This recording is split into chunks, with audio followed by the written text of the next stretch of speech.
Hello and welcome to the second vid in the How to Plan a Trip Around the World by Motorcycle series, and in this vid we'll cover the Holy Grail. How much does it cost to travel the world by motorcycle?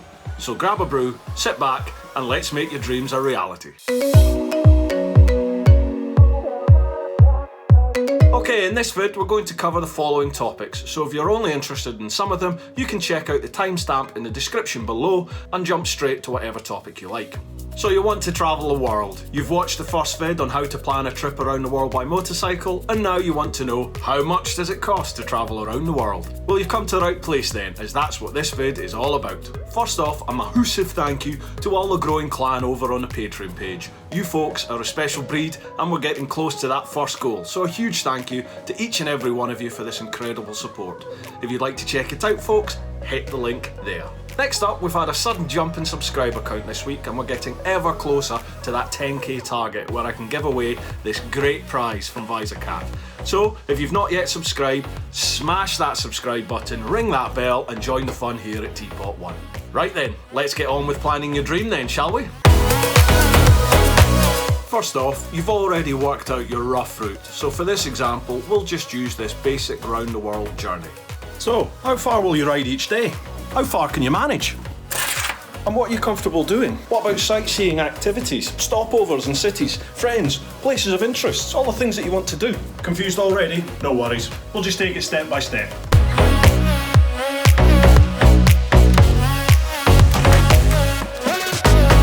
Let's say no that you'll cover roughly 35,000 miles around the world, and you're happy riding 300 miles a day. But you've got to take into account that 300 miles a day might be achievable on good tarmac, but even 50 miles a day can be a struggle when there's no road, or it's the wet season. You've got to take all that into account. And personally, I'd say no more than 3 days solid riding before you took a day off. So the rough equation is simple. Take your total mileage for the trip, divide it by an estimate of how far you think you can ride each day to give you a guide on roughly how long it would take just to ride that distance. Let's call that A. Now, divide A by 3 and whatever the answer is, let's call that B. Just add A and B together to equal C. The total time to travel that section or your whole trip. Look at that, we're doing algebra. That's the first time I've done algebra since learning it in school. Who said it wouldn't come in handy then, eh? Don't worry folks, I'll put all this in the description below, so check it out, note it down if you want to use it for later.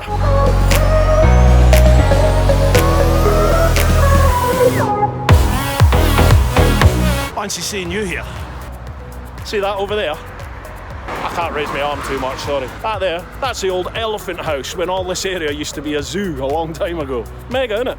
Anyway, a great resource to find campsites, hotels, motels, hostels for every budget is booking.com. I'll put a link in the description below, so check that out. The good thing about using booking.com is the more you use it, the bigger a discount you get. I used it all around the world and now I get fantastic discounts when using Booking for stayovers. I'm trying to get a shot here where I walk up to the camera, but look who's come to visit. Hello you. The nosy buggers, aren't they? Ah! It just bit me. Hello, I'll pay you attention. World meet the horse, horse meet the world. Guess we'll hit the road again then. Probably not the best place to do a piece to camera right next to the motorway. Sorry if the sound is rubbish. So, of course, as you travel, you're going to meet people, and they'll inevitably invite you to come and stay with them. And this is what traveling is all about. Meeting new people, learning about the place you're in through them. It's the best guidebook you can possibly have. As a general rule of thumb, I'd say I camped wild or stayed with people for free about a third of the time. Stayed in hostels and cheap motels a third of the time, and hotels maybe another third of the time. We'll cover how to work out the actual budget later on in this vid, so don't worry folks about figuring it all out just yet. We'll get there.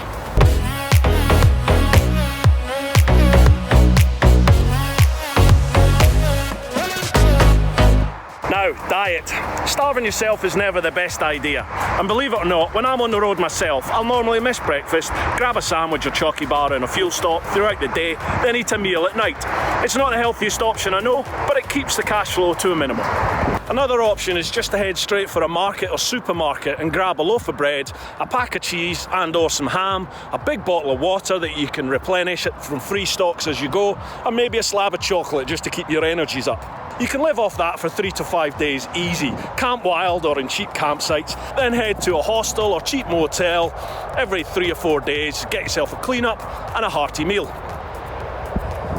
The other end of the spectrum is 3 square meals a day, but obviously this is very expensive, especially in Europe. So decide what type of traveller you're going to be, and again be realistic here, as this budget you're working out will ultimately tell you how much you're going to need for the trip. If you plan like a pauper but live like a king, you'll quickly run out of funds and the dream will end very quickly.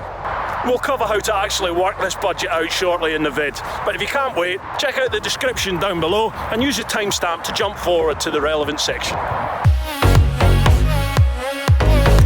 What's the point in riding all the way to the other side of the planet, only to find yourself there and unable to actually afford to do anything? Like cage diving with crocodiles, visiting iconic sites or natural wonders. Write down what you really want to do on this trip and Google it to find out what it'll actually cost. Note this down next to each thing you really want to do, as this will come in handy when we sit down to actually work out the budget later in this vid. Don't worry, we're nearly there folks, come on, push through.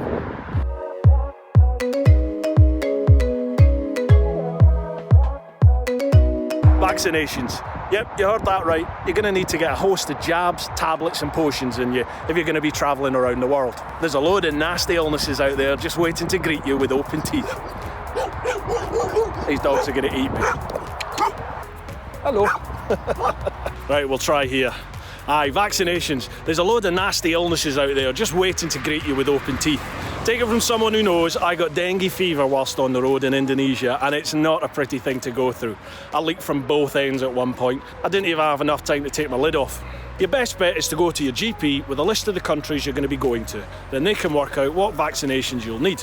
If it's an actual around the world trip, which takes in all major continents, the chances are you're going to need everything, which equated to about 600 quid on my trip. Yeah, you heard that right. Now there's plenty of folk who don't bother, and I stopped taking my mosquito meds after Russia, as I couldn't be bothered carrying them anymore, and I kept forgetting to take them. But then again, I did catch dengue fever as a result. I know what I'd rather do now. Massive thanks to those of you that have been buying the books. Just getting them to the post office now, so hopefully you'll get them in time for Christmas. Great. So it's a vlog thing I run. Now this isn't your motorcycle insurance. You'll get that at generally each border point you cross, where there is an actual physical border. This is your travel insurance, covering you for things like medical services following illness or injury, repatriation, things like that. This is available in loads of different places these days, but the prices have shot up since I went on my trip. Now to give you an example, I used the post office here in the UK, and for their all singing, all dancing, worldwide travel, which covered hazardous activities like motorcycling, it cost me about £460 for a full year's insurance. Now I just checked, and on their website today it would cost over £1,600 now. There are lots of other places to try for this insurance, and once again, Horizons Unlimited or places like Overland Magazine or Adventure Bike Rider, Google, things like that, they're great resources to introduce yourself and ask people for ideas on where to go to get the best deal. I've put the links to all of these places down in the description below.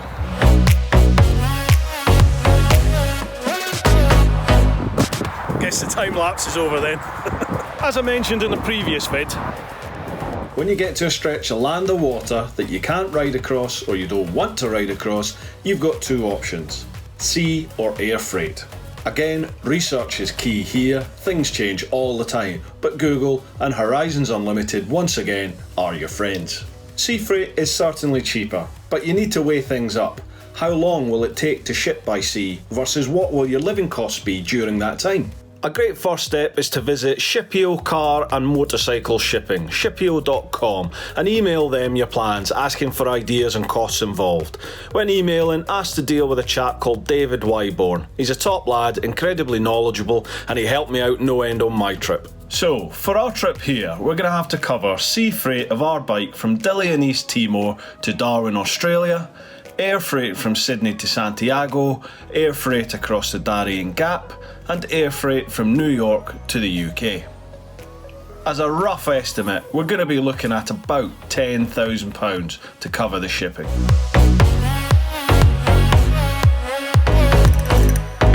For duck's sake people, slow down.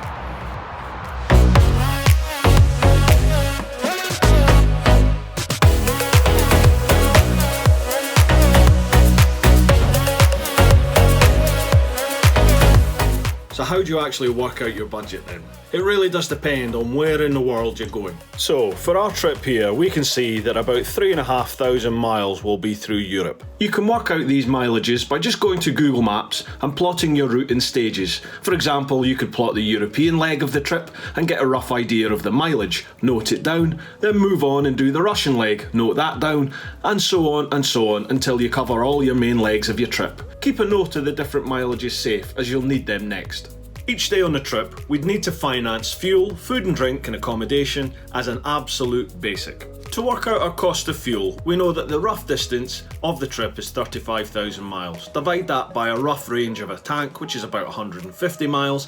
That equals 234 tanks of fuel at roughly £15 a tank, so that's round about 3.5k for our total fuel budget. It'll probably be less, but it's always better to over budget. Now, to work out my living cost budget, I'd use something like budgetyourtrip.com to work out the rough daily cost in each of the major countries or continents. So this would be how I'd do our trip.